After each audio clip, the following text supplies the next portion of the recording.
Good morning, this is Jagadeeshan. இது நம்மளுடைய ரெண்டாவது வீடியோ. ஆல்ரெடி நம்ம first video parts of speech போட்டிருந்தோம். அதுக்கு நல்ல சப்போர்ட் கொடுத்தீங்க. உங்களுடைய சப்போர்ட்டுக்கு ரொம்ப தேங்க்ஸு. இப்போ நம்ம பார்க்க போகிற டாபிக் பேர் வந்து ஆர்டிகல்ஸ். ஆர்டிகல்ஸ் அப்படின்றது 3 வேர்ட்ஸை குறிக்கக்கூடிய ஒரு டாபிக். ஒன்று வந்து A, another one is an, and the third one is the. இதை 2 டைப்ஸாக டிவைட் பண்ணியிருக்காங்க. ஃபஸ்ட்டு டைப் வந்து என்ன சொல்லுவாங்கனாக்கா இன்டெஃபினட் ஆர்டிக்கல் அப்படின்வாங்க. இன்டெஃபினட் ஆர்டிக்கல் எதை குறிக்கும் அப்படின்னு பார்த்தாக்கா ஏ அண்ட் ஆனை மட்டும் குறிக்கும். டெஃபினட் ஆர்டிக்கல் எதை குறிக்கும் அப்படின்னு பார்த்தீங்கன்னாக்கா த அப்படின்ற வேர்டை குறிக்கும். ஸோ ஆர்டிகல்ஸ் எப்பவுமே எங்கே வரும் அப்படின்னு பார்த்தீங்கன்னாக்கா before the noun. What is mean by noun அப்படின்னாக்கா நவுன் அப்படின்றது பெயர் சொல்லை குறிக்கக்கூடிய வார்த்தைகள், பெயரை குறிக்கக்கூடிய வார்த்தைகள். ஒரு உதாரணமாக புத்தகம் அப்படின்ற வார்த்தையை நம்ம புக் அப்படின்ற ஆங்கிலத்தில் சொல்கிறோம். அந்த புக்குக்கு முன்னாடி ஏ அப்படின்ற ஆர்டிக்கலையும், ஆரஞ்ச் அப்படின்ற அந்த பழத்தினுடைய பெயருக்கு முன்னாடி ஆன் அப்படின்ற வார்த்தையும், சன் சூரியனுக்கு முன்னாடி தன்ற ஆர்டிக்கலையும் பயன்படுத்திடுவோம். ஏன் இந்த இடத்துல நாம் ஏ யூஸ் பண்ணியிருக்கோம், ஏன் இந்த இடத்துல வந்து ஆன் யூஸ் பண்ணியிருக்கோம், ஏன் இங்கே த யூஸ் பண்ணியிருக்கோம் அப்படின்றது இந்த வீடியோவில் ஈஸியாக பார்க்க போகிறோம். So this is the way. Easy way தான் நமக்கு ரொம்ப முக்கியம். ஈஸியாக புரிஞ்சிக்கணும், அதுக்கப்புறம் நம்ம ஆன்சர் பண்ணணும். ஒரு உதாரணமாக ஹவு டு யூஸ் இட் அப்படின்னு நான் எழுதியிருக்கேன். எப்படி இதை பயன்படுத்துவது. நம்ம இன்றைக்கி பார்க்க போகிற டாப்பிக்கில் டெஃபினட் இன்டெஃபினட்னு 2 இருந்தாலும் நம்ம இன்டெஃபினட் ஆர்டிக்கலை பற்றி மட்டும்தான் பார்க்க போகிறோம். அதுக்கு அடுத்தது வேணால் ஒரு நாளைக்கு நம்ம இன்னொரு வீடியோவில் டெஃபினட் ஆர்டிக்கல் அப்படின்றத பார்க்கலாம். ஃபார் எக்ஸாம்பிள் இன்டெஃபினட் ஆர்டிக்கல் அதில் வந்து 2 வார்த்தைகள் இருக்குது. ஒன்று வந்து A, another one is on. ஏ எங்கே யூஸ் பண்ணணும், ஆன் எங்கே யூஸ் பண்ணணும். ஆன் வந்து வவல் சவுண்டுக்கு முன்னாடி பயன்படுத்தணும், ஏ வந்து கான்சனன்ட் சவுண்டுக்கு முன்னாடி பயன்படுத்தணும். அதுக்கு முன்னாடி நம்மளுக்கு வவல் சவுண்ட் அப்படின்னா என்னென்னு தெரியணும், கான்சனன்ட் சவுண்ட் அப்படின்னா என்னென்னு தெரியணும். நம்ம இதுக்கு முன்னாடி படிக்கும்போது வவல் லெட்டர் அப்படின்றத தெளிவாக படிச்சிருப்போம். நம்ம சின்ன கிளாஸ்லேருந்தே நமக்கு சொல்லி கொடுத்துருப்பாங்க. ஏஇஐஓயு அப்படின்ற 5 எழுத்தை வந்து நம்ம வவல் லெட்டர் அப்படின்னு படிச்சிருப்போம். மீதி இருக்கக்கூடிய 21 லெட்டர்ஸ் அது வந்து நம்ம கான்சனன்ட் லெட்டர்ஸ் அப்படின்னு படிச்சிருப்போம். ஸோ இந்த 21ஐயும் 5ஐயும் கூட்டும்போது நம்மளுக்கு 26 ஆல்ஃபபெட்ஸ் வரும். 26 ஆல்ஃபபெட்ஸில் 5 ஆல்ஃபபெட்ஸ் வந்து வவல் சவுண்டையும் வவல் லெட்டர்ஸையும், 21 லெட்டர்ஸ் வந்து கான்சனன்ட் லெட்டர்ஸையும் குறிக்கும் ரிமைனிங்கு. ஸோ அதே மாதிரி நம்மளுக்கு தமிழில் வந்து 247 எழுத்துக்கள் இருக்குது. அந்த 247 எழுத்துக்களில் 12 எழுத்துக்களை வந்து நம்ம உயிர் எழுத்துன்னு சொல்கிறோம். அந்த உயிர் எழுத்து வந்து எதுக்கு ஈக்குவல் அப்படின்னாக்கா இந்த வவல் லெட்டர்ஸ்க்கு ஈக்குவல். மீதி இருக்கக்கூடிய 235 லெட்டர்ஸ் வந்து எதுக்கு ஈக்குவல் அப்படின்னு பார்த்தீங்கன்னாக்கா இந்த 21 லெட்டர்ஸ், தட் மீன்ஸ் கான்சனன்ட் லெட்டர்ஸ்க்கு ஈக்குவல். ஸோ நம்ம ஒரு வேர்டை ப்ரொனவுன்ஸ் பண்ணும்போது உச்சரிக்கும் பொழுது ஆலிருந்து அவ் வரையும் சவுண்ட் வந்ததுன்னா, ஃபார் எக்ஸாம்பிள் நம்ம இங்கே ஆப்பிள்னு எழுதியிருக்கோம். ஆப்பிள் அப்படின்ற வார்த்தை வந்து ஆ சவுண்டில் ஆரம்பிக்குது. அந்த இடத்துல நம்ம கட்டாயமாக வவ்வல் சவுண்ட் அப்படின்றத அண்டர்ஸ்டாண்ட் பண்ணிக்கின்னு அந்த இடத்துல ஆன் போடணும். அதே ஒரு வேளை வவல் சவுண்ட் வரலன்னா, ஃபார் எக்ஸாம்பிள் இங்கே பால் அப்படின்னு எழுதியிருக்காங்க. பால் அப்படின்றது ஆலிருந்து அவ் வரையும் இருக்கக்கூடிய அந்த 12 எழுத்தினுடைய சவுண்ட் இங்கே ஆரம்பிக்கலை அப்படின்னாக்கா நம்மளுடைய ஆன்சர் வந்து கட்டாயமாக ஏ அப்படின்ற வார்த்தையாக இருக்கணும். ஸோ அந்த சவுண்டுக்கு பேர் என்னன்னு கேட்டால் consonant sound. Vowel sound is equal to ஆலிருந்து அவ்வரி இருக்கக்கூடிய அந்த 12 எழுத்தினுடைய ஒலியை தான் நம்ம வந்து வவல் சவுண்டுன்றோம். ஏன் இதை தமிழோட கம்பேர் பண்ணுறோம் அப்படின்னு கேட்டோம்னாக்கா நம்மளுடைய மதர் டங் கூட கம்பேர் பண்ணும்போது நமக்கு ஈஸியாக அண்டர்ஸ்டாண்ட் ஆகும். அப்போ நம்ம ஆன்சரும் கரெக்டாக இருக்கும். ஒரு உதாரணமாக தமிழில் வந்து 247 எழுத்துக்கள் இருந்தாலும் அதில் 12 எழுத்துக்கள் வந்து நம்ம வவல் லெட்டர்ஸில் இருக்கக்கூடிய ஏஇஐஓயு அந்த 5 எழுத்தோடு கம்பேர் பண்ணுறோம். மீதி இருக்கக்கூடிய 235 எழுத்தை வந்து கான்சனன்ட் லெட்டர்ஸோடு கம்பேர் பண்ணுறோம். ஸோ இப்போது நம்மளுக்கு வவல் சவுண்ட் வந்ததுன்னா, இப்போ ஃபார் எக்ஸாம்பிள் ஆப்பிள்ன்ற வார்த்தையை உச்சரிக்கும்போது ப்ரொனவுன்ஸ் பண்ணும்போது ஆன்ற வார்த்தை வரும்போது நம்ம கட்டாயமாக அங்கே என்ன போட்டுக்கலாம், ஆன் போட்டுக்கணும். அதே பால் அப்படின்ற வார்த்தையை உச்சரிக்கும்போது நம்மளுக்கு அங்கே வவல் சவுண்டு வரல. அந்த சவுண்டுக்கு பேர் வந்து கான்சனன்ட் சவுண்டு. கான்சனன்ட் சவுண்டுக்கு ஏ பண்ணணும். நம்ம ஸ்டார்டிங்கில் இன்டெஃபினட் ஆர்டிக்கல் அப்படின்றத எழுதும்போது கான்சனன்ட் சவுண்டுக்கு முன்னாடி ஏன்ற ஆர்டிக்கலையும் வவல் சவுண்டுக்கு முன்னாடி ஆன்ற ஆர்டிக்கலையும் பயன்படுத்தணும் அப்படின்றத நம்ம முதல்ல எழுதியிருக்கோம். அதை தான் நம்ம இப்போ எக்ஸ்பிளைன் பண்ணிட்டுருக்கோம். ஸோ அதுக்கு சில எக்ஸாம்பிள்ஸை நம்ம எழுதியிருக்கோம். அந்த எக்ஸாம்பிள்ஸ் என்ன அப்படின்னு பார்த்தீங்கன்னாக்கா இங்கே ஸ்டார்ட் பண்ணும்போது இந்த லெட்டர் வந்து ஐஸ்கிரீம் அப்படின்ற வேர்டை எழுதியிருக்கும். இந்த வேர்டு, அந்த ஐஸ்கிரீம்ன்ற வேர்டு வந்து பார்த்திங்கனாக்கா ஐ அப்படின்ற வார்த்தையோட உச்சரிப்போடு ஆரம்பிக்குது.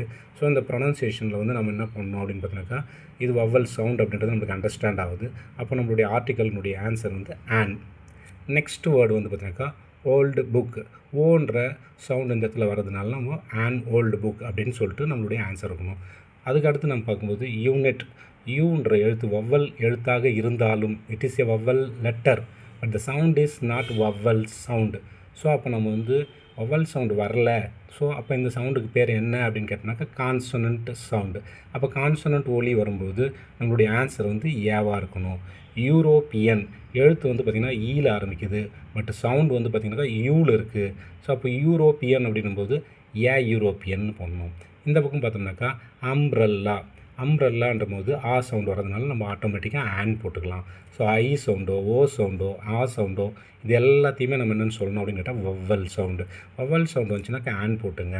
அதே மாதிரி இந்த இடத்துல வவ்வல் லெட்டர் தான் ஓ, வவ்வல் சவுண்டு தான் வருது. பட் இருந்தாலும் இந்த இடத்துல நம்ம ஆன் போடக்கூடாது. ஏன் சார் அப்படின்னு கேட்டோம்னாக்கா வவ்வல் அப்படின்றது ஏஇஐஓயு இந்த 5 எழுத்து நம்ம வவ்வல் லெட்டர்னு சொல்கிறோம். ஆலிருந்து அவ்வரையும் வந்தால் வவ்வல் சவுண்டுன்னு சொல்கிறோம்.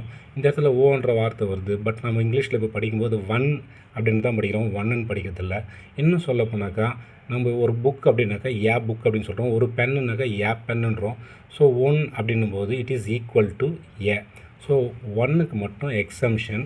அந்த இடத்துல வவ்வல் லெட்டரோ வவ்வல் சவுண்டோ எது வந்தாலும் நம்ம ஏன்ற வார்த்தையை மட்டும்தான் பயன்படுத்தணும் ஆர்டிக்கலுக்கு. ஸோ நெக்ஸ்ட்டு நம்ம ஐ அப்படின்ற வேர்டை யூஸ் பண்ணுறோம்.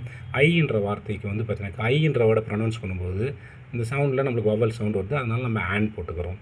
அதே மாதிரி ஹோட்டல், ஹோ அப்படின்ற சத்தம் வந்து இந்த இடத்துல ஓன்ற சத்தம் வந்து உயிர் எழுத்து குறிக்கலை, அப்போ ஹோன்ற வார்த்தையில் சவுண்டில் வருது, அப்போது போட்டுக்கிறோம். நெக்ஸ்ட்டு எக்ஸ்ரே ஏன்ற ஒளியில் ஆரம்பிக்குது, அதனால் நம்ம ஆன் எக்ஸ்ரேன்னு போட்டுக்கிறோம். ரோஸ் அப்படின்னும்போது இந்த இடத்துல வவல் சவுண்டு வரல, அதனால் ரோஸ் அப்படின்னு போடுறோம். ஆ சவுண்டு வருது, அதனால் ஆர் போடுறோம். யூனிவர்சிட்டி யூன்றது வவல் லெட்டர், பட் இருந்தாலும் நமக்கு அந்த இடத்துல வவல் சவுண்டு வரல, யூன்ற ஒளியோடு தான் ஆரம்பிக்குது. ஸோ அப்போ நம்ம ஆன்சர் வந்து யூனிவர்சிட்டின்னு போடணும். நெக்ஸ்ட்டு ஹானஸ்ட்னும் போது சவுண்டில் வருது, வவல் லெட்டரே இல்லை, பட் வவல் சவுண்டு வருது. வவல் சவுண்டு வரும்போது நம்ம ஆன் போடணும். சவுண்டை பேஸ் பண்ணி தான் ஆன்சரு, லெட்டரை பேஸ் பண்ணி கிடையாது.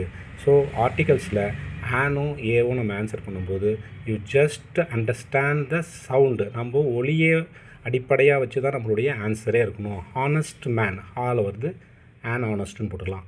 லயன் அப்படின்றது லா அப்படின்ற எழுத்துதல் தான் ஆரம்பிக்குது, லான்ற ஒளி தான் நம்மளுக்கு கேட்குது. It is not vowel sound, அப்போ லயன் அப்படின்னு போட்டுக்கணும்.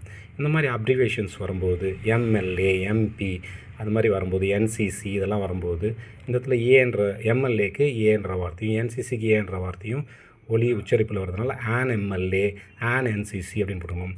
இங்கே பேர்டு பா சவுண்டு வருது, பாக்ஸ் பா சவுண்டு வருது, இது வவல் சவுண்டு கிடையாது. அப்போ நம்ம பேர்ட் பாக்ஸ் அப்படின்னு போட்டுக்கணும். இதில் ஆர்டிகல்ஸில் நம்ம பார்க்கும்போது அண்ட் ஆர்டிகல்ஸ் வந்து நிறைய இடத்துல பயன்படுத்திகிட்டு இருக்கோம். ஒரு சில இடத்துல நம்ம இந்த அண்ட் ஆர்டிக்கல் பயன்படுத்தக்கூடாது. எந்த இடத்துல நம்ம பயன்படுத்தக்கூடாது அப்படின்னாக்கா அது வந்து அன்கவுண்டபிள் நவுனாக இருக்கும். அன்கவுண்டபிள் நவுன்னாக்கா ஃபார் எக்ஸாம்பிள் சாண்டு, சாயில், மண்ணையும் நம்மளால் வந்து கவுண்ட் பண்ண முடியாது. அதுக்கு முன்னாடி நம்ம என்ன பண்ணோம், நோ ஆர்டிகல்ஸ் போனோம், அது வந்து 0 ஆர்டிகல்ஸ் அப்படின்னு சொல்லுவாங்க. அதேமாதிரி பால் வந்து கணக்கிட முடியாது, தண்ணியை வந்து கணக்கிட முடியாது.